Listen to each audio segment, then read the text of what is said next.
Assalamualaikum warahmatullahi wabarakatuh. Alhamdulillah kita dapat bertemu kembali dalam pembelajaran jarak jauh. Kali ini kita akan mempelajari Al-Quran Hadis bab 10, bab terakhir. Kita akan bahas ilmu tajwid. Ilmu tajwid di sini kita akan bahas idgham dan iqlab. Sebelumnya kita berdoa terlebih dahulu ya. Bismillahirrahmanirrahim. Rabbi zidni ilma warzuqni fahma.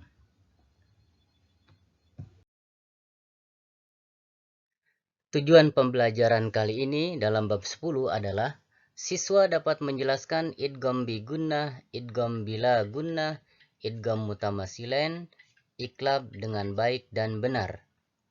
Yang kedua, siswa dapat menyebutkan huruf idgham bi gunnah, huruf idgham bila gunnah, dan huruf iqlab. Yang ketiga tujuannya adalah siswa dapat membedakan bacaan idgham bi gunnah, bacaan idgham bila gunnah, bacaan idgham mutamasilain, dan bacaan iqlab.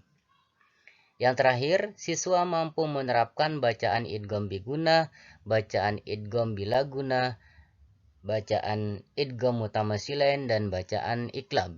Itu adalah tujuan pembelajaran pada bab ke-10. Baik, kita lanjutkan. Pertama adalah idgham.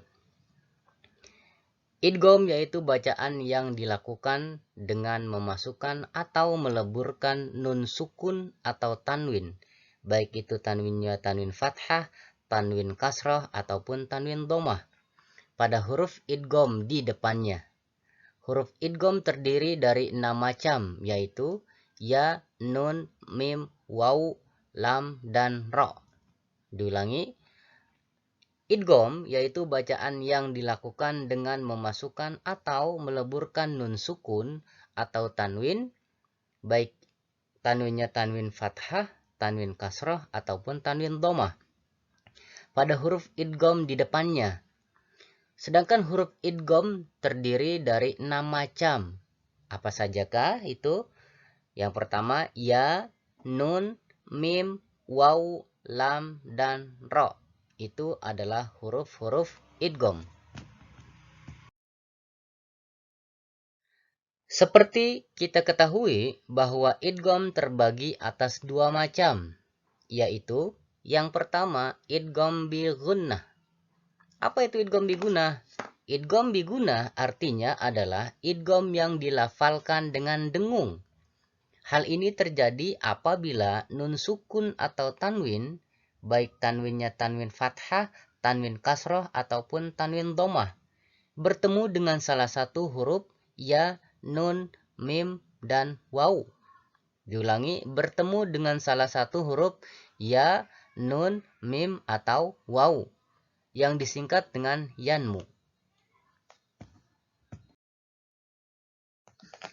Yang kedua adalah idgham bila gunnah. Apa itu idgham bila gunnah? Idgham bila gunnah artinya adalah idgham yang dilafalkan tanpa dengung. Hal ini terjadi apabila nun sukun atau tanwin, baik tanwinnya tanwin fathah, tanwin kasrah, ataupun tanwin dhammah, bertemu dengan salah satu huruf lam atau ro. Perhatikan contoh-contoh bacaan idgham di bawah ini. Idgham bi gunnah. Nun sukun bertemu dengan salah satu huruf idgham bi gunnah. Contoh yang pertama, nun sukun bertemu dengan huruf ya. Iyaqulun. Contoh yang kedua, nun sukun bertemu dengan huruf nun. Min nadhir. Contoh yang ketiga, nun sukun bertemu dengan huruf mim. Mim mislih. Contoh yang keempat, nun sukun bertemu dengan huruf waw. Min waraihim. Min waraihim.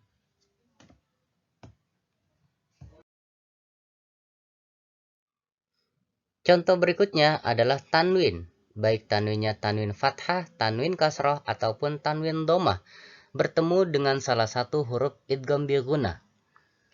Contoh yang pertama, tanwin fathah bertemu dengan huruf ya. Khairan yarah. Diulangi, khairan yarah. Contoh yang kedua, tanwin domah bertemu dengan huruf nun. Bakhi'un nafsah. Diulangi, bakhi'un nafsah. Contoh yang ketiga, tanwin fathah bertemu dengan huruf mim. Suhufan mutahharah. Suhufan mutahharah. Contoh yang keempat, tanwin kasroh bertemu dengan huruf waw. Min nafsin wahidah. Sekali lagi, min nafsin wahidah.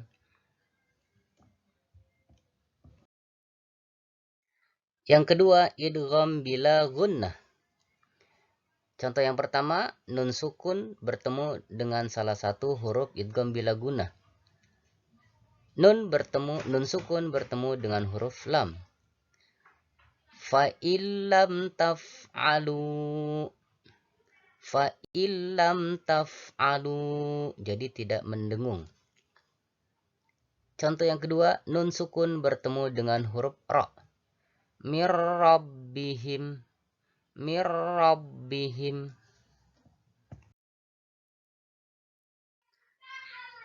Tanwin bertemu dengan salah satu huruf idgham bila gunnah. Contoh yang pertama, tanwin fathah bertemu dengan huruf lam. Ashtatan liyuraw. Ashtatan liyuraw. Contoh yang kedua, tanwin domah bertemu dengan huruf ra. Ghafurur rahim. Diulangi, ghafurur rahim.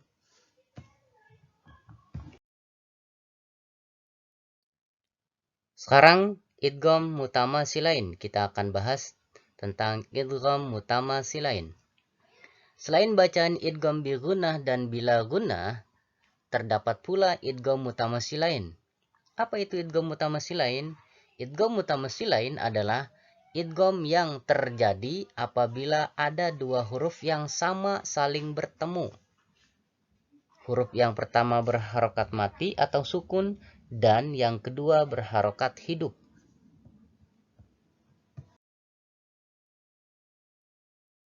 Perhatikan dengan seksama dan bacalah contoh-contoh idgham mutamasilain berikut ini.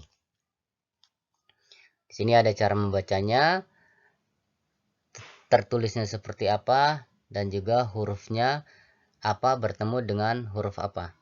Oke.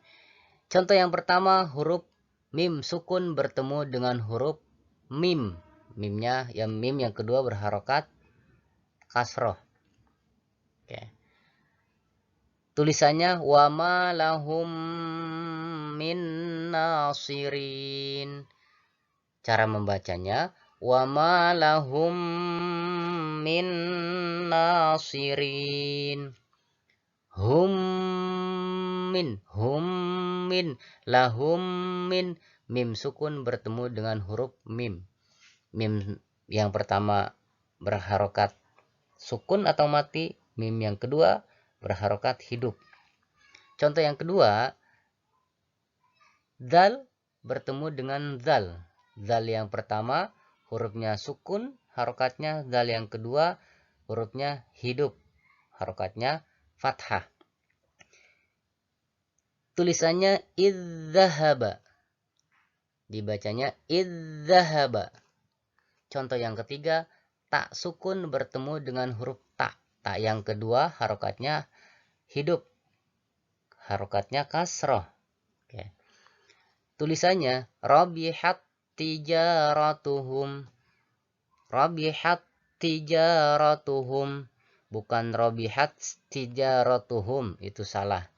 Tapi dibacanya rabihat tijaratuhum karena huruf yang sejenis saling bertemu. Huruf yang pertama harokatnya Sukun atau mati, huruf yang kedua harokatnya hidup. Contoh yang ketiga, ba sukun bertemu dengan huruf ba. Ba yang kedua harokatnya hidup dalam artian kasroh. Tulisannya idrib bi'asaka. Idrib bi'asaka. Idrib bi'asaka. Jadi bukan idrib bi'asaka. Itu salah ya, karena ba bertemu dengan huruf ba. Ba yang pertama harokatnya sukun atau mati. Ba yang kedua harokatnya hidup. Hidupnya harokat kasroh. Baik anak soleh dan solehah, perlu diketahui bahwa terdapat perbedaan antara idgham bi gunnah dan idgham bila gunnah dengan idgham mutamatsilain. Nah, idgham bi gunnah atau idgham bila gunnah terjadi karena nun sukun atau tanwin bertemu dengan salah satu huruf idgham. Sedangkan idgham mutamatsilain terjadi bukan karena nun sukun atau tanwin, melainkan karena pertemuan huruf yang sama atau sejenis. Yang pertama hurufnya mati atau sukun, dan yang kedua berharokat hidup. Selanjutnya kita akan membahas tentang iqlab. Apa itu iqlab? Iqlab artinya adalah membalik atau menukar, yakni menukar bunyi huruf nun sukun atau tanwin menjadi huruf mim mati disertai dengan dengung. Kapan bacaan iqlab terjadi?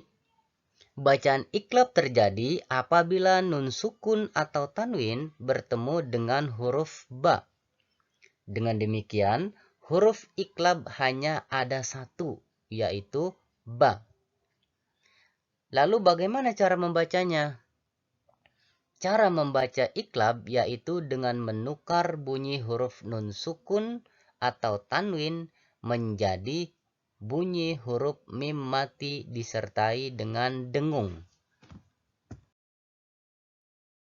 Perhatikan dengan seksama contoh bacaan iqlab berikut ini ya.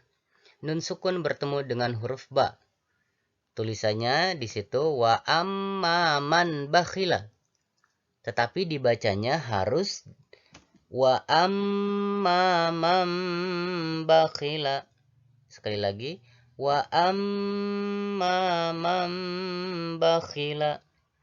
Jadi huruf N pada kata man ditukar bunyinya menjadi sehingga dibacanya mam. Contoh yang kedua, tulisannya min baini. Sekali lagi, tulisannya min baini. Tetapi dibacanya mim baini. Sekali lagi, mim baini. Jadi huruf N pada kata min ditukar bunyinya menjadi sehingga dibaca mim. Sekali lagi, sehingga dibaca mim.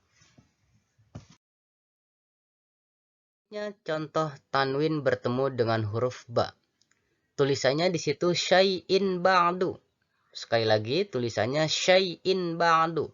Tetapi wajib harus dibaca syai'in ba'du. Syai'in ba'du. Jadi tanwin pada kata syai'in ditukar menjadi bunyi m. Sekali lagi ditukar menjadi bunyi m atau sehingga menjadi syai'im. Contoh yang kedua, tulisannya di situ alimun bima. Sekali lagi tulisannya alimun bima, tetapi harus dibaca alimum bima. Sekali lagi alimum bima. Jadi bunyi tanwin pada kata alimun ditukar menjadi m atau sehingga menjadi alimum. Jadi seperti itu ya.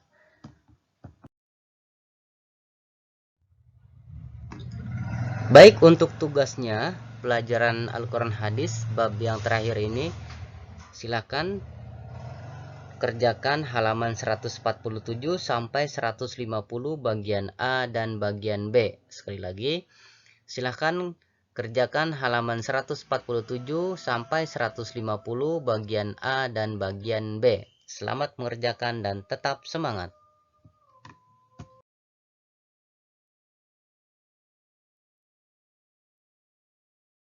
Alhamdulillah, pelajaran Al-Quran Hadis telah selesai di semester 2 ini. Tadi kita telah membahas bab yang terakhir tentang idgham dan iqlab. Sekian untuk pembelajaran hari ini. Ini adalah kata-kata yang sering Pak Guru ucapkan. Semoga ilmu yang didapatkan bermanfaat dan barokah. Karena kalau seandainya ilmu yang barokah akan bermanfaat untuk orang banyak. Pak Guru ucapkan atau Pak Guru akhiri dengan kata wassalamualaikum warahmatullahi wabarakatuh.